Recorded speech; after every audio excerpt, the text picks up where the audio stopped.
और इसके बाद में आप जानते हैं मंदिर का ताला खुलवाया गया, वो भी कांग्रेस ने ही खुलवाया था, भाजपा ने नहीं खुलवाया गया। इन्होंने बांट रखा है काम अपना, एक सॉफ्ट हिंदुत्व, एक हार्ड हिंदुत्व, एक कठोर हिंदू और जो सॉफ्ट हिंदुत्व है वो माफिया की तरह है। जैसे माफिया बड़े विनम्र तरीके से बोलेगा, लेकिन पूरा मास्टरमाइंड वही करता है कि कारीगर मजदूर किसान इनकी बदनसीब संतान, और पढ़ने लिखने का हक जिनसे छलबल करके छीन लिया था, एक धोखा फैला रखा था, सबको गधा बना रखा था।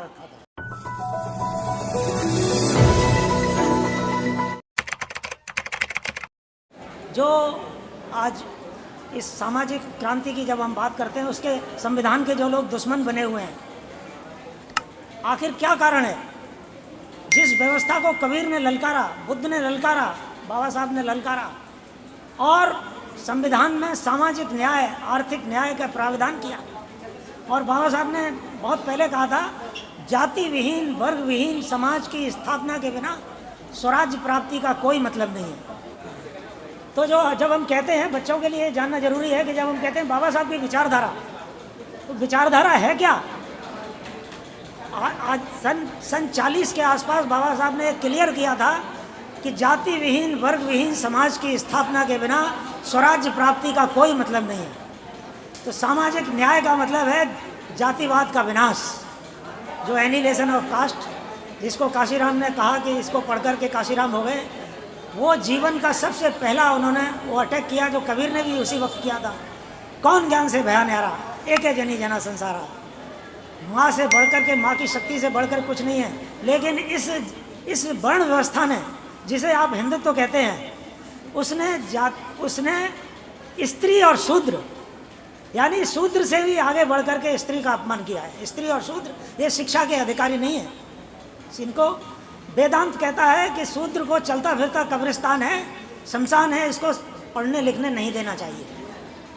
अब नई पार्लियामेंट का उद्घाटन हो रहा था, अब देख रहे थे सुबह, लग रहा है हिंदुत्व का कोई महोत्सव मनाया जा रहा है, जैसे कि प्रधानमंत्री किसी राम मंदिर का उद्घाटन करने गए हुए हों। सुबह 7:30 बजे से ही तरह तरह के 1-1 क्विंटल के ब्राह्मण, उनके चरण स्पर्श किए जा रहे थे। ये संविधान के खिलाफ षड्यंत्र नहीं है तो क्या है?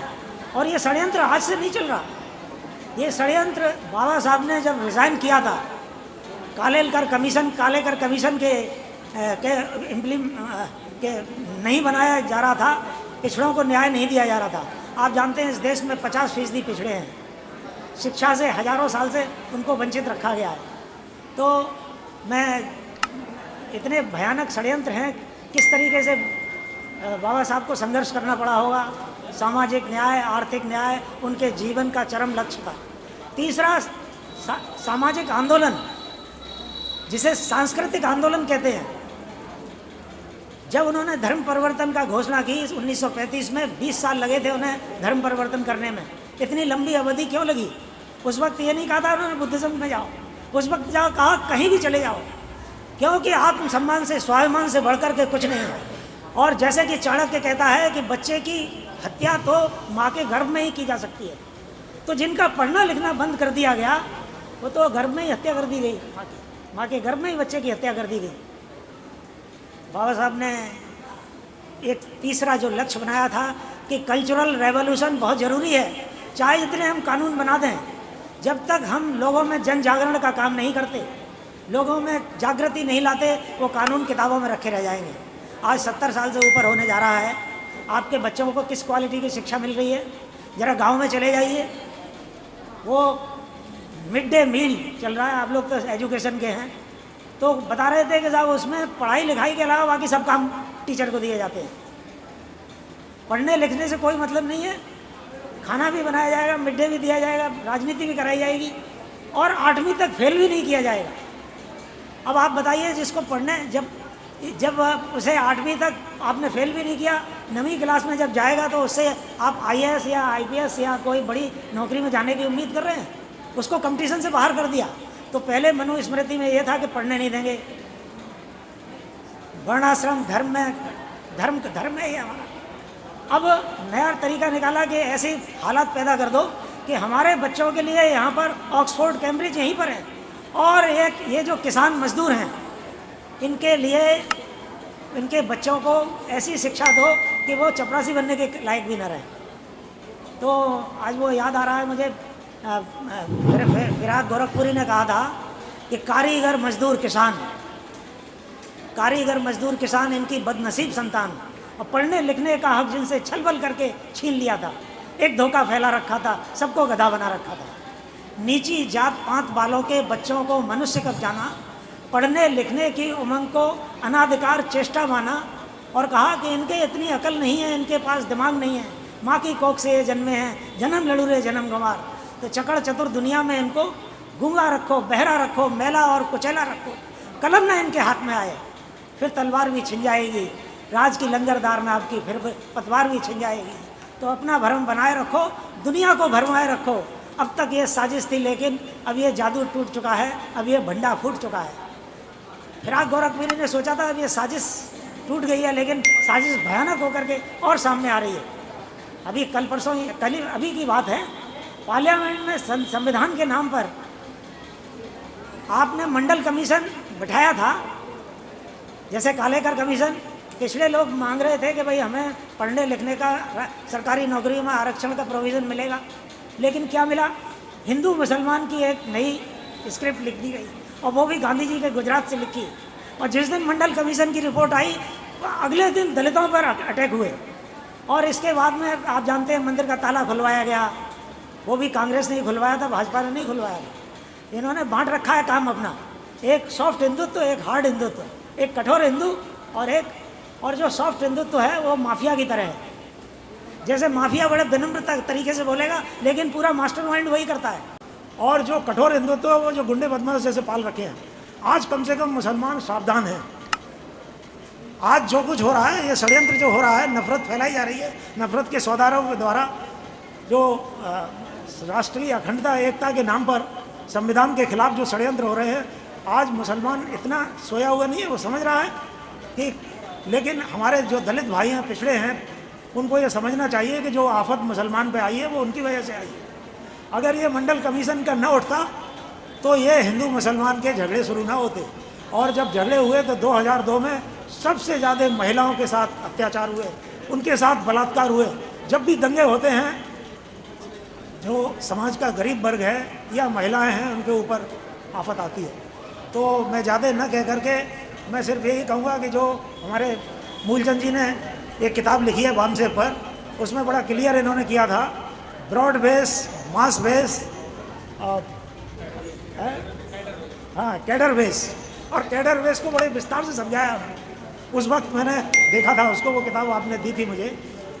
तो ब्रॉड बेस, मास बेस का मतलब है कि वामसे SC ST माइनॉरिटी बैकवर्ड, ये 90% हैं गरीब, जो कि इस जातिवाद के, ब्राह्मणवाद के, वर्ण व्यवस्था के मारे हुए हैं, जिसको इन्होंने एक नया नाम हिंदुत्व दे दिया है। वो एक सावरकर हो सकते हैं, एक गांधी जी हो सकते हैं। कुछ लोगों ने कहा, लोहिया जी ने कहा बहुत बड़े समाजवादी है। तो ये मैं देख रहा था, एक नई किताब अभी जयफर लॉट की आई है, उसमें बाबा साहब की जीवनी है। उसमें लिखा हुआ है कि पटेल मिलने जाते हैं, जब पूना पैक्ट होता है उससे पहले गांधी ने आमरण अनशन किया, तो पटेल मिलने जाते हैं। तो पटेल कहते हैं कि आपने अनशन कर दिया, ये अम्बेडकर नहीं माने, ये जिद्दी हैं, तो हम तो आपके प्राणों से हाथ धो बैठेंगे। गांधी ने उस वक्त जो बात कही है वो छुपाया गया आज तक। वो एक फ्रांस के लेखक ने आपके सामने रखा। तो गांधी ने कहा है, उस वक्त वो उनका जो सेक्रेटरी था वो नोट करता जाता था बात। गांधी ने कहा कि पटेल अभी तुम राजनीति के दाव पेच नहीं समझते हो। ये हरिजन गुंडे मुसलमान गुंडों से मिल गए तो हम हिंदुओं का क्या होगा। ये गांधी जी के शब्द हैं। तो ये इतने भयानक षड्यंत्र, आपका ऐसा एक सॉफ्ट हिंदुत्व है, समाजवादी हो गए, चुटिया टोपी लगा ली, धर्मनिरपेक्ष हो गए। इन षड्यंत्रकारियों से बचाने की ज़रूरत है। आज हमारे नौजवानों को, हमारे बच्चों को विशेष रूप से गुमराह किया जा रहा है। सबसे पहले इतिहास पर अटैक किया जा रहा है। अगर ये बताया कि वो कबीर विधवा ब्राह्मणी के थे, वो हर तरह के, जो कबीर ये कहते हैं कि जाका गुरु है आंधला चेला खरा निरंद, और अंधे अंधा पेलिया दोनों को पड़न, और साधु साधु सब बड़े, अपनी अपनी ठौर, शब्द विवेकी पार की सो माते के मोर। जो ज्ञान की जो बाबा साहब ने कहा शिक्षित बनो। शिक्षित बनो का मतलब पक्ष विपक्ष को समझो, आंदोलन के महत्व को समझो। इन जिसे आप हिंदुत्व कह रहे हैं, वर्ण व्यवस्था कह रहे हैं, ये नए नए रूपों में आ रहा है, इन षड्यंत्रों को समझो। लड़ाई के मैदान में अगर सिपाही जाता है, उसको यही पता नहीं है कि विरोधी कौन है, हमारा पक्ष का कौन है। मैं पिछली बार भी बता रहा था, एक लड़की की नौकरी लगी, बैंक में मैनेजर हुई, तो उसने वो कथा करा रही थी उसकी रामायण नहीं, सत्यनारायण की नहीं, वो सुंदरकांड। बाई चांस मेरी मुलाकात हुई, मैंने बेटा ये सुंदरकांड क्या है, तुमने क्या किया है, तो पता चला हिस्ट्री पढ़ी हुई है, वो हिस्ट्री एमए में किया है। मैंने पूछा श्रवण संस्कृति को जानते हो, तो अगर ये तो हमको नहीं पढ़ाया गया। तो जो भारत की संस्कृति है, जो कबीर की संस्कृति है, बुद्ध की संस्कृति है, महावीर की संस्कृति है, उसको आप उल्टा पढ़ा रहे हो तो ये पढ़ा रहे हो कि विधवा ब्राह्मणी से पैदा हुआ है, या महावीर हैं तो वो भी पहले ब्राह्मणी के गर्भ में थे, बाद में छत्राणी के रख दिए गए। इस तरह ये जो इतिहास को नष्ट किया जा रहा है। तो मैंने कहा कि बेटा ये पता है, वो जो कहते हैं जब भगवान राम निकल के आते हैं सबरी के आश्रम से, तो इनको बैकवर्ड क्लास में ऐसे मूर्ख चाहिए जो एक बेर खा करके दूसरे का भी अंदाज न लगा पाए कि मीठा होगा या नहीं हो। ऐसे मूर्खों को सीने से लगाते हैं। और जब बाहर निकल के जब रामचंद्र जी आते हैं तो एक कबंध नाम का राक्षस मिलता है, उसको निकलते ही उसको हत्या कर देते हैं उसकी। अब वो मर रहा है तो पूछ रहा है कि प्रभु मैंने क्या गलती की है। बड़ी इंपॉर्टेंट बात है ये। वो कह रहा है मैंने गलती क्या की है। जो बाबा साहब ने गलती की है, जो कबीर ने गलती की है, वो ही बता रहा है कि वो पूछ रहे हैं तो रामचंद्र जी बता रहे हैं आपने ये गलती की है कि सुन गंधर्व कहूँ मैं तो ही मोह न सुहाय विप्र कुलद्रोही।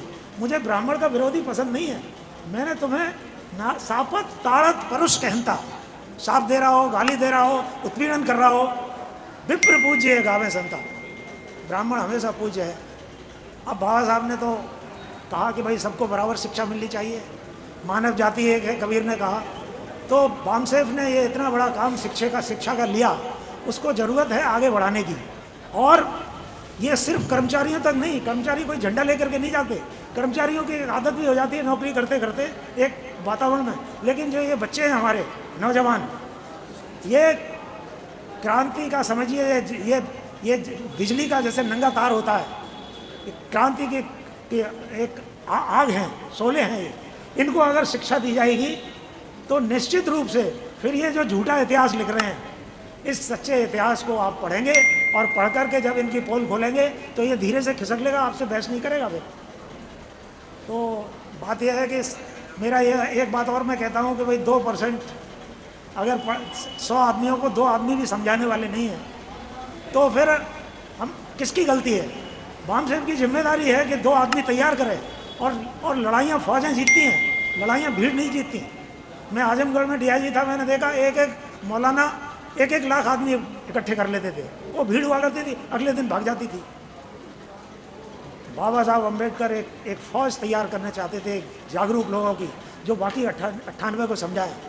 तो अगर इस जिम्मेदारी को अगर हम समझते हैं तो निश्चित रूप से आज का ये कबीर जयंती का दिन भी सफल होगा, बामसेफ का सम्मेलन भी सफल होगा। और मेरी शुभकामनाएं हैं कि हम इस काम को संगठित तरीके से करें। और संगठित तरीका का मतलब ये होता है कि हमारे यहाँ कितने वार्ड हैं, हर वार्ड में एक कन्वीनर अपॉइंट करें और कन्वीनर के बाद उसको जिम्मेदारी दें 11 आदमी की या 7 आदमी की अपनी टीम बनाए और ये जो ज़रूरी बातें हैं इनको बताएं, तब वो एक मास बेस बनेगा उसका।